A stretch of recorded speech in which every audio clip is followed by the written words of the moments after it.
He's one of the Indian Navy's great adventurers.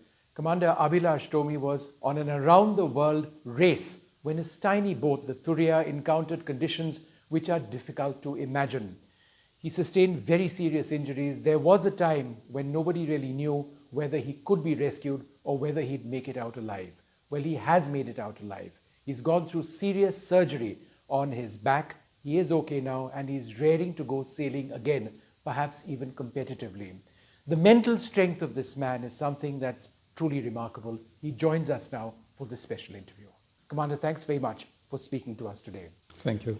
It's great to actually see you in person. We've been writing about you, doing stories about you, and it's just wonderful that you're back and that you're safe. But in just the last little while, you've had a very serious surgery as well that fixed the injury in your back. Firstly, what was the injury that you went through that resulted in your being in the boat incapacitated for several days? I had a pretty bad fall during the storm, and I had many issues with the spine because of that. There were 2 compression fractures. There was a listhesis where one bone slipped, the vertebra slipped a bit forward, and I also had an unstable fracture in one of the vertebrae. So to fix this, the doctors put rods on 5 of the vertebrae and screwed them in place so that those 5 vertebrae have been fused into one piece. That's how they've rectified it. So you've got 2 rods, 2 steel rods in your back right now. Titanium. Titanium rods, all right, even better. Okay. It was touch and go. Tell us that instant when you fell and the boat went around and somehow righted herself as she was designed to do. There was this storm that hit us on the 21st of September, and it picked only 3 of the participants. There was Mark Slats, who was ahead of me. There was Gregor, who was behind me, and I was in between these 2, and I was running in 3rd position at that time. This was an incredibly fast-moving storm, because of which the winds suddenly shifted from northwest to southwest, and we had cross seas of 10 to 15 meter height. The sea was really white because there was froth all around. I have not seen such seas in a long while. So when the storm hit, when the boat was knocked down for the first time, it broke the mizzen boom. And then an hour later, I had another knockdown, and in the second knockdown, I held the mast.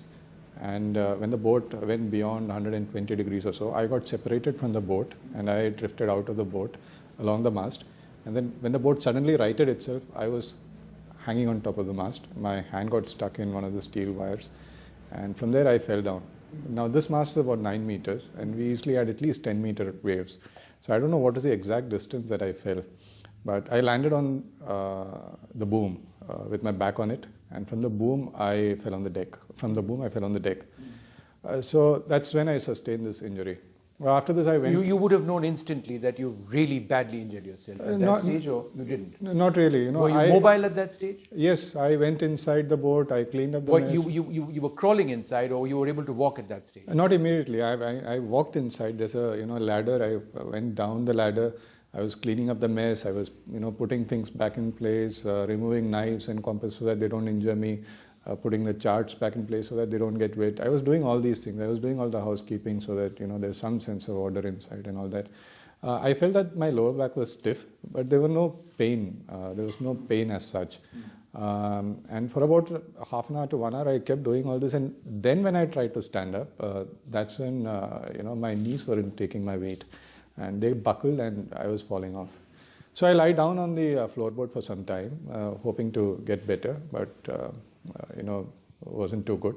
Yeah. Then I pulled myself onto the bunk, and I secured myself on the bunk for some time, and then I got rolled over and got dismasted, and that's when I got a message from the race organizer saying that Gregor, who was behind me, has been rolled over and dismasted. Yeah. And I immediately texted back saying that rolled over, dismasted. And by rolled over means your boat actually went around 360 degrees, yes. Right? Yes. And she's designed to right herself. I mean, that's what a lot of viewers would. She was designed, so she did that. I mean, yes. She saved you over there. Yes. Most of the boats are designed to right themselves. Right. Yeah. So she righted herself, and by this time I sent a text message saying that rolled over, dismasted, and I have a severe back injury. Yeah. I remember seeing those messages which were flashed at that stage as well. And then at some stage you released the distress beacon, and there were a couple of distress beacons. One of them you couldn't get to, right?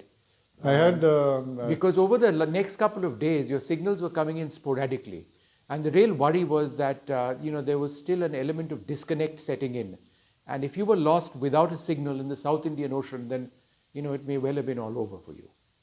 I never felt so. From my point of view, yes. From my point of view, I was like absolutely confident that I'll be rescued. I have full faith in the community of seafarers, and sometimes when I look back, I consider myself lucky that it was not a road accident. You were determined to get through this, and in your mind you were coming out of this. Yeah, I mean, there were no negative thoughts. No, I was not even looking at the rescue. In fact, I was thinking about the next race, which next boat, what are the mistakes I should be correcting. I was looking 4 years ahead in time, not just 3 days ahead in time. And but you weren't mobile at this stage. You knew that you were in a bad shape, and yet you were thinking positive. Well, that's all I know. This is fascinating. This is your training, right? Or is this is this you as a person? It's both. When we are in the Navy, we are taught survival, and I've learned survival training in the Navy. I've done a course in the UK, a one-day course. I've done another course with the Naval Maritime Academy, and anywhere in the world you go for survival training, they'll tell you about something called the will to survive, and that's something you should never lose. The will to survive. Yes, you should want to survive. So that's what they will tell you. But what were you telling yourself? I just kept a blank mind as far as when rescue is going to come, because anticipating and expectations can lead to disappointments. It could be 3 days, it could be 4 days, something goes wrong and you don't, it gets delayed by 1 day, you're disappointed. I didn't want to go into that train of thought. Yeah. So instead I just kept my mind blank, and I kept making notes of the ways I can improve and do the next sea expedition. I also had to monitor my health. I had to keep a tag on how many times I fainted. I didn't. All the problems the body was facing, what all I could move, like I could move the toes but not the knees.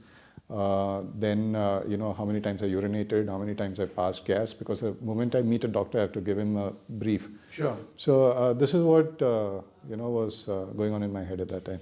Did you know, or did you have an inkling that one way or the other, the Navy was going to get you? That they were going to come out, they were going to get you, and that there was a full-fledged Special Forces operation which was being planned. Did you sense that this was going to happen? No. I mean, for me, it is like, an everyday thing, I would say. It is like a very normal thing that is happening. In the sense, as a pilot, a reconnaissance pilot in the Navy, I often do simulated exercises for looking for survivors. Sometimes I am the simulated survivor. So for us, it's, for me, it's a procedure. But I really didn't realize that this would be the tempo, this would be the scale of... And when you heard about the operations which were planned, the Special Forces operations, what did you learn when you came back? I thought it was incredible. Somebody really needs to be very confident when they plan something like this. And hats off to the Navy. It means that... and that too, it's not in their backyard. It's 40 degrees south. Hats off to the Navy for thinking about something like this. So going forward, you want to get back to sailing, even though your mobility is a bit restricted now, right? Yeah, I'll work around it, So the oceans haven't scared you off? Your experiences haven't scared you off? Absolutely not. I don't hate the sea. I'm not afraid of the sea. The character of the sea still remains the same. Scary? Not scary at all. Not scary. Just for the benefit of our viewers who may be unable to understand this, what was the wind speed? What was the height of the waves that you encountered when things went wrong that day? And how far away were you from India, from us? Okay. Just 3 or 4 days before the accident happened, the participants were discussing amongst ourselves that if at all something has to go wrong, we hope this is not the place. Mm-hmm. Because it's about 5,000-6,000 kilometers from the southern tip of India. It is about 4,000 kilometers from the nearest Australian coast. It's almost 3,500 kilometers from the nearest South African coast. Mauritius, I think, is the closest, which is 3,000 kilometers. And Amsterdam, Crozet, Kerguelen, they are landmass around, but they can't give you any sort of help. So this is one of the worst parts of the world to get stuck in. 40 degrees south, freezing temperatures, rough seas, and and injured. And the wind speeds were what? Wind speeds were, I mean, my best estimate, it's about 75 knots. And in India... Which is what in kilometers per hour?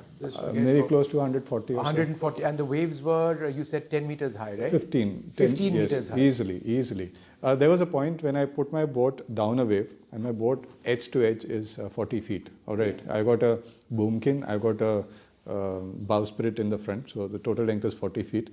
And on the wave, I could still see sea below me and sea behind me. As in, it was longer than 40 feet. It was a wave that was taller than 40 feet. That's incredible. Well, Abhilash, it's been a pleasure speaking to you.